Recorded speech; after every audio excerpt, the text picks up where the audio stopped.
Hey, hey, good morning. It's Steve. Bet you thought I'd never show my face on here. Now you know why, right? Anyway, just out here in the camper this morning. Just put one of the windows in. I'm getting ready to leave. I've got a little electrical work to do. Got some classes to teach tonight, but the bottom line is, just wanted to show you guys what we got done this weekend and in the last few days. I haven't done any kind of videos. I debated on whether to ever show my face on here or not, because as you can see, I don't possess movie star qualities of any kind, from my looks to my accent to, you know, all that stuff. But anywho, here I am. Now I want to show you what's been going on lately, and I'm going to spin you around and show you the inside of the camper. It's going to be a short video, not going to take a lot of time. And then I got to go to work, okay? So now that we've turned around, I'm going to give you a real quick overview. Now this is the door looking out, and that board right there is just temporary. It's shot up there with a couple nails. It's just to shed water until I get the door up when it rains, and it does a great job. This is going to be a closet storage area. My bride requested she gets what she wants if I can give it to her. 34 years of marriage, 38 years of being together, 4 grown kids. Yeah, she's taking good care of me. Be a little storage up there. This will be a refrigerator, a dorm type refrigerator and freezer. Be electric. It plugs in here. There'll be a microwave hanging up here. This is an all propane range, 3-burner cooktop and an oven. I'm real excited to try this out. This is where the sink will be. I got to make a butcher block countertop. I haven't done that yet. That's the roof vent. It's going to go up here, but it goes on the outside to give us ventilation. What you're looking at there, that is the water input. This is a vent coming from the 30-gallon tank. This will be a gravity feed line going to the 30-gallon tank to fill it up. This will be for city water hookup if you happen to stay in a campground that offers city water and you can get high pressure water. There'll have to be a check valve in the system so that when you hook up the city water, it doesn't pressurize this tank, because it's a no-no. That thing will blow up. Can't take pressure. So anyway, we don't need 30 gallons of water in this thing. So what you're seeing on the right there, that is the wire coming in for the shore power hookup, and it's traveling around here to the electrical room. Now, no, it won't be exposed right there. There'll be a false floor built out. This, let me get over here where you can see it maybe a little better. This, starting this bench, this will be a dinette area. So that there'll be a floor raised up about 3 inches or so right there. So yeah, because that's 20 some inches, and you sit there with your feet dangling off. So I'm gonna raise the floor, and that allows me to hide the wiring. The shore power will come in. That's the electrical box. It will be moved. I just stuck it up there, postulating and experimenting. So it's going to get moved. But in here, this is a little electricals closet and storage if I can make it happen. But I'm going to put the batteries in here. This is the PV feed. There will be a charge controller here so we can see the battery activity.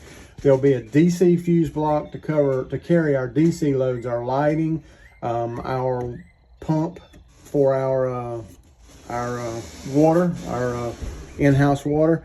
That is the back side of a shower outlet, believe it or not. If I can figure out how to get hot water in here, my wife will be so excited. I just haven't quite figured that out yet. It's probably going to have to be something propane if we do that. I went ahead and put it in because at the very least we can have a cold water shower. That's not a problem, but or at least it isn't for me. But you know, we'll see how that goes. It wasn't expensive, and if I was going to put the thing in, now's the time to do it, and so I did it. We'll see. We'll see where it goes from there, but that'll be the electrical stuff. More on that later when we get more done. Got the windows in. Obviously, I tinted them, and you can see how splotchy they are. I got more tint coming. It's a spray tint. It's the only way I can figure to do it. That filmy window tint is one of the few things that makes me mad enough to kill something. So it worked nice. It actually looks better on the outside than it does, but hopefully I get a little more on it, it'll look better. So that's a little interior view here of where we are right now. We're moving right along. I'm gonna step outside. Bear with me as I do this. Okay. And the door, there is the door. It's gonna go in it, but I gotta work up the frame. Obviously there's your lights. We talked about all that before. I also put there's 4 coats of high grade exterior paint, which is what's on this camper, on that roof, as well as I added a coat of aluminum fiber roof coating over that, and that's over top of the canvas and glue. I've had absolutely no water intrusion problems whatsoever with this thing, but I did that to reflect some of that heat back. That heat's going to be pretty brutal.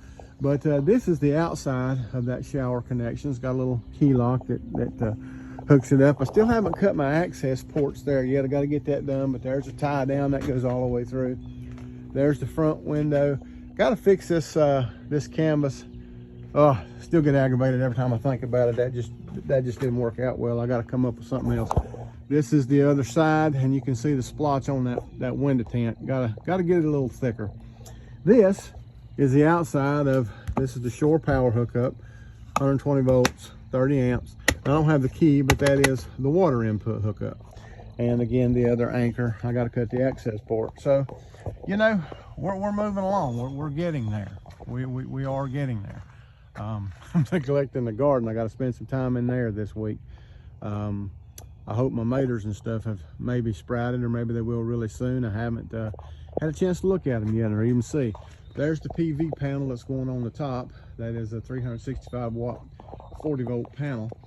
So really looking forward to getting this done and taking it out. I really want to take it out sometime late this month for a maiden voyage.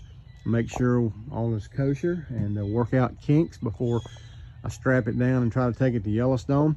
It's a long way from perfect. As you can see, there's bumps on that canvas covering where it kind of pulled loose.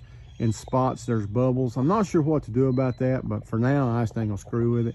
It ain't hurting nothing.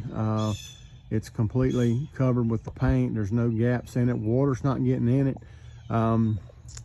I think the problem with it was I don't have that issue like here in the front and in the smaller sections, and I don't have that issue on the roof. The only place I have that issue is on these large sections. I covered those sides with one piece of canvas. There's no seam in that. In retrospect, that was a mistake. I should have cut that in two pieces. And the reason I should have is because by the time I got the glue on that thing and me trying to fight all that big piece of canvas hanging down off that side of that camper, some of the glue dried too much. And I think that's the reason that we got bubbles in it, because I don't have that problem anywhere that I did it in a smaller size, except on that stupid cab over where I tried a technique with paint only, not using glue. Won't do that again. I mean, some people say it's great, but I won't do it again. If I ever do this again, it'll definitely get Titebond glue and then paint. So anyway, there we are. Time for me to take off and go do a little bit of electrical work and teach a few classes tonight. So I hope you all have a good day. Looks like we're gonna might get a little rain here after a while. Take care.